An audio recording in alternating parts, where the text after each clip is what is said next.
எல்லோருக்கும் வணக்கம். மாண்புமிகு முதலமைச்சருடைய வழிகாட்டுதல்ல கள்ளக்குறிச்சி ஒரு ஸ்பெஷலான மாவட்டம். எங்களுக்கு வட மாவட்டங்கள்ல தமிழ்நாட்டில் அதிகமான ஒரு போதை பழக்க வழக்கங்களால உங்களுக்கே தெரியும், பல்வேறு உயிர்கள் இழந்த மாவட்டம். அந்த மாவட்டம்னாலே ஒரு கள்ளசாராயம் அப்படிங்கிற ஒரு சிந்தனையை தமிழகம் முழுவதும் அந்த உயிர்களுடைய வழியிலிருந்து தமிழ்நாடு பார்த்து தரணும். அதனால மாண்புமிகு முதலமைச்சர் தலைமையில் ஆட்சி அமைந்த பிறகு முதல் ரிவ்யூ மீட்டிங் கோயம்புத்தூர் முடிஞ்ச பிறகு கள்ளக்குறிச்சியில கல்வராயன் மலையில குறிப்பாக ரிவ்யூ கொண்டு போனோம், ஆய்வு கூட்டத்தை நடத்தணுங்கிறது ஒரு முக்கியமான செய்தி. இதுவரையும் அமைச்சரோட ஆய்வுகளோ மற்ற டிபார்ட்மெண்டோட ஆய்வுகளோ எந்த ஆட்சியிலும் நடந்ததில்லை. அந்த உயிர் இழப்பு ஏற்படும் போது கூட சென்னை உயர்நீதிமன்றம் அமைச்சர்களும் அதிகாரிகளும் கல்வராயன் மலைக்கென்று சிறப்பு திட்டங்களை கொண்டு வரணும்னு சொல்லியிருந்தாங்க. அதெல்லாம் உள்வாங்கி எங்களுடைய முதலமைச்சருடைய சிந்தனை திட்டங்கள் எப்பொழுதும் ஒரு பெரிய நகரங்களுக்கு மட்டும் செல்வதல்ல. எங்கெல்லாம் வறுமையும் எங்கெல்லாம் வேலை வாய்ப்பும் இல்லையோ அங்கெல்லாம் திட்டங்களை கொண்டு போகணும். அதுல குறிப்பா இங்க கள்ளச்சாராயத்தை ஒழிக்கிறதுக்கு சிறப்பு காவல்துறையை முதலமைச்சர் ஆல்ரெடி அப்பாயின்மெண்ட் பண்ணியிருக்காரு. அதுக்கான வேலைகள் ஸ்டார்ட் ஆயிடுச்சு. காவல்துறையுடைய பணிகள் மட்டும் முக்கியம் அல்ல, சமூக மாற்றமும் சிந்தனையும் மாறணும், சோசியல் அவேர்னஸ் உருவாக்கணும். குறிப்பாக இளைஞர்கள் டைவர்ட் ஆகக்கூடாது. அதற்கு முக்கியமாக விளையாட்டுத்துறை, ஸ்போர்ட்ஸை தமிழ்நாடு முழுவதும் இருக்கக்கூடிய இளைஞர்களுக்கு கொண்டு போகணும். அது கொண்டு போகணும்னா சென்னையில ஒரே ஒரு ஸ்டேடியம் மட்டும்தான் இருக்கு, பெரிய ஸ்டேடியம். அங்கேயே இன்னும் ஸ்டேடியம் பத்தல. ஆனா கள்ளக்குறிச்சி மாதிரி இருக்கக்கூடிய ஊர்கள்ல இன்னும் ஸ்டேடியம் கிடையாது, ஒரு 400 மீட்டர் ட்ராக் கிடையாது. சோ அதனால காலையில கலெக்டர் ஆபீஸுக்கு பக்கத்துல இருக்கக்கூடிய ஒரு ஸ்போர்ட்ஸ் அகாடமிய உடனடியாக வேலையை தொடக்கணும். கிட்டத்தட்ட 36 கேம்ஸ் இருக்கக்கூடிய ஒரு ஸ்டேடியத்தை உருவாக்கணும். எல்லாமே செமி இண்டோரா மாத்தணும். முன்னெல்லாம் கிரவுண்ட் பாத்தீங்கன்னா ஒரு பிளைனா விட்டுருவாங்க, ஒரு 4 மாசம் மழை பெய்யும்போது விளையாட முடியாது. லைட்ஸ் இருக்காது, ஃபெட்லைட்ஸ் இருக்காது. ஃபெட்லைட்டோட சேர்ந்து இனிமேட்டு செமி இண்டோரோட 12 மாசம் விளையாடக்கூடிய ஒரு மினி ஸ்டேடியம், ஒரு அகாடமி உருவாக்கணும். அதுக்கான ஆராய்ச்சி, ஒரு ஆய்வு கூட்டம் காலைல நடந்துச்சு. நிறைய ப்ராஜெக்டை மாற்ற சொல்லியிருக்கோம். இன்றைக்கு தேவைக்கு ஏற்ற மாதிரி ஒரு அட்வான்ஸா ஒரு ஒலிம்பிக் லெவல்ல இங்க எப்படி ட்ரைன் பண்ண முடியுமோ அந்த அளவுக்கு அட்வான்ஸா இந்த சென்டர்ஸை மாற்ற சொல்லியிருக்கோம். ஸோ இந்த ப்ராஜெக்ட் திருப்பியும் ரிவைஸ் ப்ராஜெக்டா மாற்ற சொல்லியிருக்கோம். அதற்கப்புறம் லைப்ரரி போயிருந்தோம். பிடபிள்யூ டிபார்ட்மெண்ட்ல கட்டக்கூடிய எல்லா பில்டிங்கும் G+3 கட்டிட்டு இருக்கோம். இதை இனிமேட்டு G+10 G+15 மாத்தணும். ஏன்னா பொதுவா சிட்டில இடம்லாம் பற்றாக்குறை இருக்கு. ஆனா பிளானிங் எல்லா அதர் டிபார்ட்மெண்ட்ஸும் தற்சமயம் என்ன தேவையோ அதை பிளான் பண்றாங்க. அது மாண்புமிகு முதலமைச்சருடைய கவனத்திற்கு கூடிய சீக்கிரத்துல கொண்டு போய் இடத்தையும் அந்த ப்ராஜெக்டோட காஸ்டும் வேஸ்ட் ஆகாம இருக்கிறதுக்கு குறைந்தபட்சம் G+10 ஃப்ளோர்னு கட்டணும். ஏன்னா ஒரு ப்ராஜெக்ட் பண்ணோம்னா 40 வருஷத்துக்கு அந்த ப்ராஜெக்ட் உடைய பயன்பாடு இருக்கணும். 4 ஃப்ளோர் கட்டுறது திருப்பி 3 வருஷம் கழிச்சு திருப்பியும் அதே தேவைக்காக இன்னொரு இடத்துல இன்னொரு 4 ஃப்ளோர் கட்டுறதுங்கிற ஒரு ப்ராஜெக்டை வந்து இமீடியட்டா நிப்பாட்டணும். சைனா மாதிரி இருக்கக்கூடிய இந்த மாதிரி மக்கள் தொகை அதிகமா இருக்கக்கூடிய பகுதிகள்லாம் எப்பொழுதுமே ஒரு கன்ஸ்ட்ரக்ஷன் பண்ணும்போது, ஒரு பில்டிங் பண்ணும்போது 40 வருஷத்துக்கு சேர்த்து பிளான் பண்ணுவாங்க.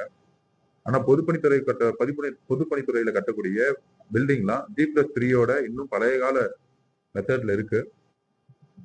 அது மாண்புமிகு முதலமைச்சர் கிட்ட ஆல்ரெடி பதிவு பண்ணியிருக்கோம். கூடிய விரைவில் இதுக்குன்னு தனி பாலிசியை வந்து உருவாக்கணும்.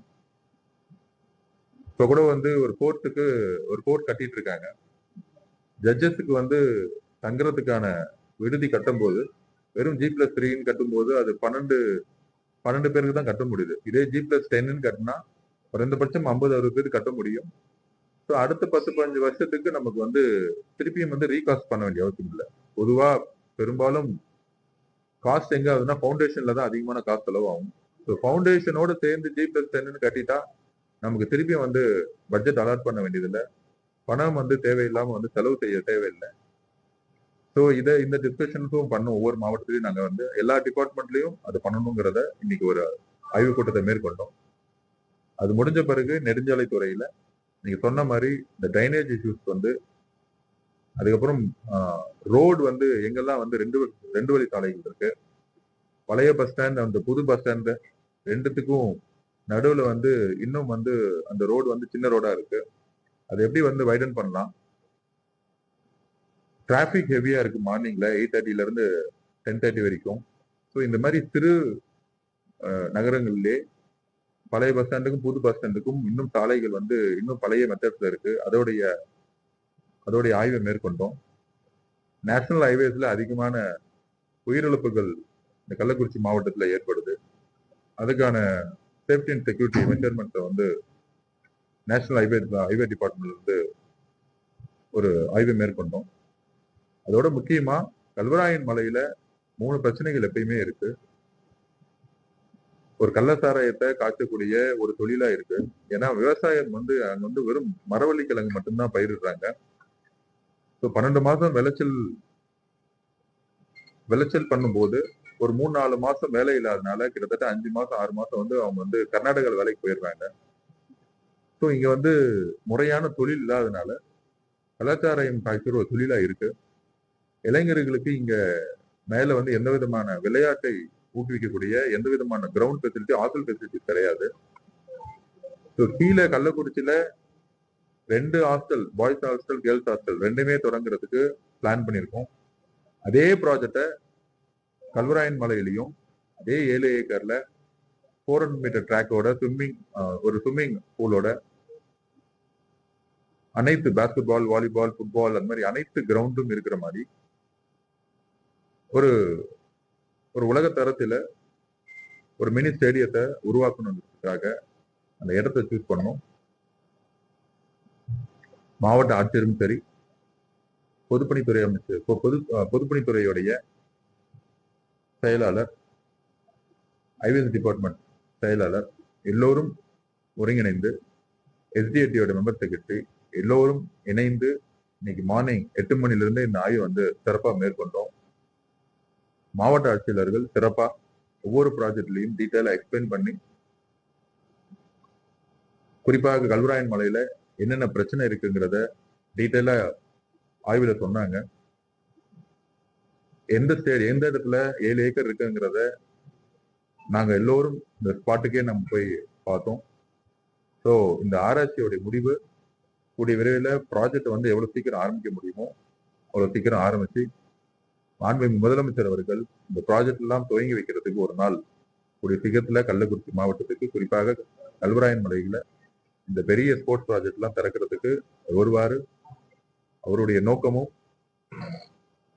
கல்வராயன் மலையில இனி கள்ளசாராயமோ இளைஞர்கள் வேறு சிந்தனையில் சொல்லக்கூடாதுங்கிற ஒரு நோக்கம் இருக்கு.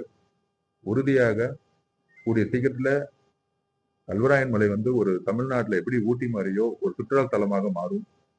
அதே மாதிரி இங்க இருந்து போகும்போது சில இடத்துல வந்து சிங்கிள் ரோடா இருக்கு. அதாவது ஒரு 2 பஸ்ஸும் சேர்ந்த மாதிரி போக முடியாத ரோட்ஸ் எல்லாம் இருக்கு. இல்ல 2 காரும் சேர்ந்து போக முடியாத அளவுக்கு சிறு சாலைகள் இருக்கு. ஒரு 10 கிலோமீட்டருக்கு. அதை ஃபாரஸ்ட் டிபார்ட்மெண்ட்ட பர்மிஷன் வாங்கி ரோட வந்து வைடன் பண்றதுக்கு ஒரு ஆய்வு மேற்கொண்டோம். ஸோ காலையில 8 மணிலிருந்து இப்ப வரைக்கும் ஆய்வுகள் வந்து அடுத்த கட்டத்தை நோக்கி போற மாதிரி ஒரு பாசிட்டிவா முடிஞ்சிருக்கு. அதிமுக ஆட்சி காலத்துல ரிங் ரோடு வந்து கள்ளக்குறிச்சிக்கு அனௌன்ஸ் பண்ணப்படுது. அதிமுக ஆட்சிக்கு அப்புறம் திமுக ஆட்சி முடிஞ்சிச்சு. ரிங் ரோட் ப்ராஜெக்ட் இல்ல கண்டிப்பாக ரிங் ரோட் பிரச்சனையும் வந்து சொன்னாங்க. எல்லாமே இன்னைக்கு ஆய்வுல வந்து 3 டிபார்ட்மெண்ட் எல்லாமே அந்த ஆய்வுக்கு உட்படுத்தியிருக்கோம். மேடம் வந்து கிட்டத்தட்ட 10 days தான் ஆகுதுங்க. ஃபைனல் ஒரு ரிப்போர்ட்டை வந்து ஆட்சி கலெக்டர் கிட்ட கேட்டுட்டு டிபார்ட்மெண்ட் செக்ரட்டரி கிட்ட ஃபைல் அனுப்புறேன்னு சொல்லியிருக்காங்க. ஸோ நம்மளுடைய டிபார்ட்மெண்ட் பொறுத்த வரைக்கும் எந்த பிரச்சனையும் கிடையாது. எந்த ப்ராஜெக்ட்டுக்கும் ஒரு ரிவ்யூ பண்ண பிறகு அவங்க ஃபைல் அனுப்பிச்ச பிறகு உடனடியாக ப்ராஜெக்டை வந்து குறிப்பிட்ட காலத்துல நம்ம முடிப்போம்.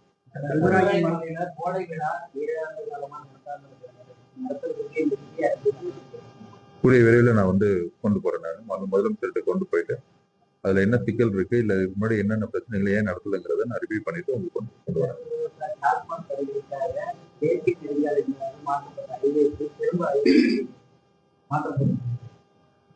இல்ல இன்னைக்கு வந்து தமிழ்நாட்டுல கிட்டத்தட்ட 18,000 பேர் இறக்குறாங்கன்னா முக்கியமான காரணம் வந்து ஒரு காரணம் வந்து ட்ரங்க் அண்ட் டிரைவ், ஸ்பீடா போறது, யூடர்ன்ல வந்து ஆக்சிடென்ட் நடக்கிறது.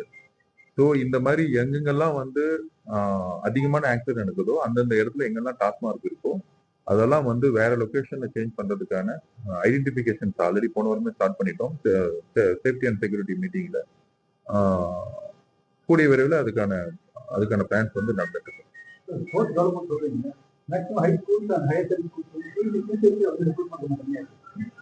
இல்ல இப்ப ஒண்ணு கம்மியா இருக்கு, இன்னொன்னு பாத்தீங்கன்னா டீச்சர்ஸ் இருக்காங்க.